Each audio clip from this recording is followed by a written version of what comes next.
This week on Engage the Sage. Hi everyone, I'm Don Saucier. Welcome to this week's episode of Engage the Sage. This week, I'm going to talk to you about teaching less better.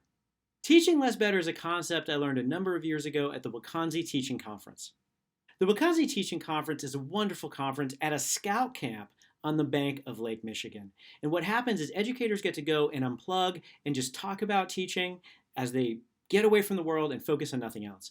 And one of the most powerful statements that still resonates with me years later is the concept of teaching less better.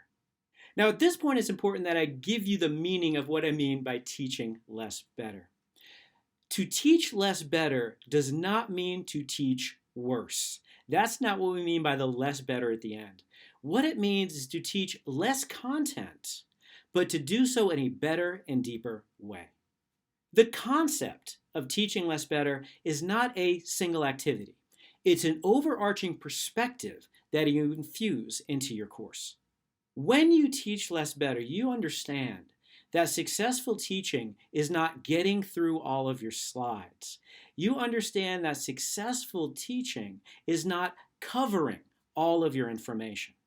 You realize that successful teaching is not just putting out information into the ether. When you teach less better, you understand that successful teaching is not about the superficial mentioning of a lot of concepts. When you teach less better, it's investing in our students receiving, learning, and applying the information that we share with them. When we teach less better, we're going to enhance our students' understanding of all of the content that we teach. When we teach less better, we're going to focus on helping our students make deeper connections among the concepts that we teach. When we teach less better, we're going to focus on teaching specific teaching goals and teaching towards specific student learning outcomes. But teaching less better means that we're going to have to invest time and attention to teaching less better. When we teach less better, we're going to streamline and prioritize the most important content and the most important skills that our students will learn in our courses. We're going to streamline the content so that we can take the time to put the attention on the most important things.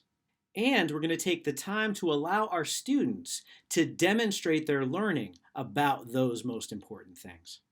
Teaching less better is going to provide the time for us to intentionally pause to make sure that our students are learning successfully. Teaching less better in some ways is very freeing because what it's going to compel us to do is to take out some of the trivial content that clutters our courses. And when I say trivial content, I'm talking about the content that is less instrumental to the main student learning outcomes that your course is constructed to teach to. Now, the biggest challenge, at least for me, in teaching less better, is that we will be teaching less content. I struggle with this. I have a hard time not seeing all of the things that I could potentially teach my students in every course that I teach.